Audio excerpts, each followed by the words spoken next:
ನಿಗಮ, ಬೌದ್ಧ ಅಭಿವೃದ್ಧಿ ನಿಗಮ ಆಗಲೇಬೇಕು. ಯಾಕೆಂದ್ರೆ ನಾವೆಲ್ಲರೂ ಬೌದ್ಧರೆಂದು ದಾಖಲೆಯನ್ನ ಮಾಡ್ತಾ ಇದ್ದೇವೆ. ಬೌದ್ಧ ಅಭಿವೃದ್ಧಿ ನಿಗಮವನ್ನು ಮಾಡಿ ಪ್ರತಿಯೊಂದು ಜಿಲ್ಲೆಯ ಬೌದ್ಧ ವಿಹಾರಗಳ ಉದ್ಧಾರಕ್ಕೋಸ್ಕರ ಅವರ ಬಜೆಟ್ ನಲ್ಲಿ ಹಣವನ್ನು ಘೋಷಣೆ ಮಾಡಬೇಕು. ಈಗಾಗಲೇ 100 ಕೋಟಿಯನ್ನ ಘೋಷಣೆ ಮಾಡಿದ್ದಾರೆ. ಬೌದ್ಧ, ಜೈನ, ಕ್ರೈಸ್ತ, ಸಿಖ್ ಎಲ್ಲಾ ಧರ್ಮಗಳ ಉದ್ಧಾರಕ್ಕಾದ್ರೆ ವಿಶೇಷವಾಗಿ ಬೌದ್ಧ ಧರ್ಮಕ್ಕೆ ಸನ್ನತಿ ಅಭಿವೃದ್ಧಿ ಪ್ರಾಧಿಕಾರದಿಂದ ಹಿಡಿದು ನಮ್ಮ ನಳಂದ ಆಗಿರ್ಬೋದು ಎಲ್ಲಾ ಕಡೆಗೂ ಘೋಷಣೆಯನ್ನ ಮಾಡಿದ್ದಾರೆ. ಅದಲ್ಲದೆ ವಿಶೇಷವಾಗಿ ಪರಿಶಿಷ್ಟ ಜಾತಿಯ 101 ಜಾತಿಗಳು ನೀವು ಬೌದ್ಧ ಅಂತ ಬರೆದ್ರೆ ನಿಮ್ಗೆ ಯಾವುದೇ ಸಮಸ್ಯೆ ಆಗಬಾರ್ದು ಅನ್ನೋ ರೀತಿಯಲ್ಲಿ ನಿಮ್ಮೆಲ್ಲರಿಗೂ SC ಪ್ರಮಾಣ ಪತ್ರವನ್ನ ಬೌದ್ಧ ಅಂತ ಬರೆದ್ರು ಕೊಡಬೇಕು, ಎಲ್ಲಾ ಸವಲತ್ತುಗಳನ್ನು ಕೊಡಬೇಕು ಅಂತ ಆದೇಶವನ್ನು ಸಹ ಮಾಡಿದ್ದಾರೆ. ಈ ಆದೇಶ ಸಚಿವ ಸಂಪುಟದ ಮುಂದೆ ತಂದು ಗೆಜೆಟ್ ನಲ್ಲಿ ಇದನ್ನು ಮಂಡಿಸಿ ಗೆಜೆಟ್ ನೋಟಿಫಿಕೇಶನ್ ಮಾಡಿಕೊಡ್ಬೇಕು ಅಂತ ನಾನು ಸನ್ಮಾನ್ಯ ಮುಖ್ಯಮಂತ್ರಿಗಳಲ್ಲಿ ಕೇಳ್ಕೊಳ್ತಾ ಇದ್ದೇನೆ. ಸರ್ಕಾರದ ನಡಾವಳಿ ಆಗಿದೆ, ಅದು ಗೆಜೆಟ್ ನಲ್ಲೂ ಪ್ರಕಟ ಆಗಬೇಕು, ಅಧಿಕೃತ ಆಗಬೇಕು ಅಂತಕ್ಕಂಥ ಮಾತುಗಳನ್ನ ಈ ಸಂದರ್ಭ ಕೇಳ್ತಾ, ಅದೇ ರೀತಿಯಲ್ಲಿ ನಮ್ಗೆ ಇನ್ನೊಂದು ಬಹಳ ಮುಖ್ಯವಾಗಿರ್ತಕ್ಕಂಥದ್ದು, ಈ ಬೌದ್ಧ ಸಮ್ಮೇಳನ ಪ್ರತಿಯೊಂದು ಜಿಲ್ಲೆಯಲ್ಲಿ ನಮ್ಮ AR ಕೃಷ್ಣಮೂರ್ತಿ ಅವರು ಮಾನ್ಯ ಶಾಸಕರು, ಕೊಳ್ಳೇಗಾಲ ಕ್ಷೇತ್ರದ ವಿಧಾನಸಭಾ ಕ್ಷೇತ್ರದ ಶಾಸಕರು ಘೋಷಣೆ ಮಾಡಿಕೊಂಡಿದ್ದಾರೆ. ಮುಂದಿನ ಬೌದ್ಧ ಸಮ್ಮೇಳನ ಚಾಮರಾಜನಗರ ಜಿಲ್ಲೆಗೆ ಹಸ್ತಾಂತರ ಆಗುತ್ತೆ ಮುಖ್ಯಮಂತ್ರಿಗಳ ಸಮ್ಮುಖದಲ್ಲಿ. ಈ ಜವಾಬ್ದಾರಿಯನ್ನ ನಾವು ಹೊತ್ತುಕೊಂಡು AR ಕೃಷ್ಣಮೂರ್ತಿ ಸಾಹೇಬ್ ಹೇಳಿದ್ದಾರೆ. ಯಾವುದೇ ಜಿಲ್ಲೆಯಲ್ಲಿ ಬೌದ್ಧ ಸಮ್ಮೇಳನವನ್ನ ನಡೆಸಿದಂತ ಸಂದರ್ಭಕ್ಕೆ 5 ಕೋಟಿ ಅನುದಾನವನ್ನ ಸನ್ಮಾನ್ಯ ಮುಖ್ಯಮಂತ್ರಿಗಳು ಅದಕ್ಕೆ ಬಿಡುಗಡೆ ಮಾಡಬೇಕು ಅಂತಕ್ಕಂಥದ್ದನ್ನ ಈ ಸಂದರ್ಭದಲ್ಲಿ ನಾನು ಕೇಳ್ಕೊಳ್ತಾ ಇದ್ದೇನೆ. ಪ್ರತಿಯೊಂದು ಬೌದ್ಧ ವಿಹಾರಗಳ ಉದ್ಧಾರಕ್ಕೆ ಪ್ರತಿಯೊಂದು ಜಿಲ್ಲೆಯ ಬೌದ್ಧರ ಕ್ಷೇತ್ರಕ್ಕೆ 20 ಕೋಟಿಯನ್ನು ಅವರು ಮಂಜೂರು ಮಾಡಬೇಕು. ಯಾಕೆಂದ್ರೆ ಸುಮಾರು ಕರ್ನಾಟಕದಲ್ಲಿ ಅತ್ಯಂತ ಹೆಚ್ಚು ಬಜೆಟ್ಗಳನ್ನ ಮಂಡಿಸಿರ್ತಕ್ಕಂಥ ಖ್ಯಾತಿ ಯಾರಿಗಿದೆ ಅಂದ್ರೆ ಸನ್ಮಾನ್ಯ ಸಿದ್ದರಾಮಯ್ಯ ಸಾಹೇಬರಿಗಿದೆ.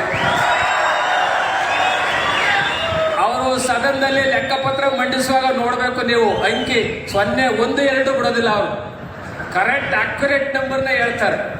ಅಂಥ ದೊಡ್ಡ ಆರ್ಥಿಕ ಸಂಖ್ಯೆ ಅವರ ತಲೆಯಲ್ಲಿದೆ. ಅವರು ಈ ಕೆಲಸವನ್ನು ಮಾಡಿಕೊಡ್ತಾರೆ ಅಂತ ನಾನು ನಿಮ್ಮೆಲ್ಲರ ಜೋರು ಚಪ್ಪಾಳೆಯೊಂದಿಗೆ ನಾನು ಅವರಿಗೆ ಈ ಸಂದರ್ಭದಲ್ಲಿ ಹೇಳ್ತಾ ಇದ್ದೇನೆ. ಹಾಗೆ ಅಂಬೇಡ್ಕರ್ ಭವನಗಳು ಜ್ಞಾನದ ಕೇಂದ್ರಗಳಾಗಬೇಕು. ಅಂಬೇಡ್ಕರ್ ಭವನಗಳು ಇಡೀ 30 ಜಿಲ್ಲೆಯ ಬಾಬಾ ಸಾಹೇಬ್ ಅಂಬೇಡ್ಕರ್ ಭವನಗಳು ಜ್ಞಾನದ ಕೇಂದ್ರಗಳಾಗಬೇಕು, ಕೌಶಲ್ಯ ಅಭಿವೃದ್ಧಿ ಕೇಂದ್ರಗಳಾಗಬೇಕು ಅಂತಕ್ಕಂಥದ್ದಕ್ಕೆ ತಾವು ಸುತ್ತೋಲೆಯನ್ನು ಹೊರಡಿಸಿ ಅವೆಲ್ಲವನ್ನೂ ಸಹ ಜ್ಞಾನದ ಕೇಂದ್ರಗಳಾಗಿ ಮಾರ್ಪಡಿಸಿಕೊಡ್ಬೇಕು ಅಂತ ನಿಮ್ಮೆಲ್ಲರ ಜೋರು ಚಪ್ಪಾಳೆಯರಿಗೆ ನಾನು ಅವರಿಗೆ ವಿನ್ನಹ ಮಾಡ್ತಾ ಇದ್ದೇನೆ. ಬಂಧುಗಳೇ, ಬೌದ್ಧ ಅಧ್ಯಯನ ಕೇಂದ್ರಗಳು, ಬೌದ್ಧ ಅಧ್ಯಯನ ಅಕಾಡೆಮಿಗಳನ್ನ ಮಾಡಬೇಕು. ಯಾಕೆಂದ್ರೆ ಬುದ್ಧ 84,000 ಬೌದ್ಧ ಸ್ತೂಪ ಇತ್ತು ಈ ದೇಶದಲ್ಲಿ. ಅಶೋಕ ಚಕ್ರವರ್ತಿ ಮಾಡಿರ್ತಕ್ಕಂಥ 84,000 ಬೌದ್ಧ ಸ್ತೂಪಗಳು ಎಲ್ಲಿವೆ? ಭಾರತ ದೇಶದ ಯಾವುದೇ ನೆಲವನ್ನ ಬಗೆದ್ರೆ ಅಲ್ಲಿ ಸಿಗೋದು ಬುದ್ಧ.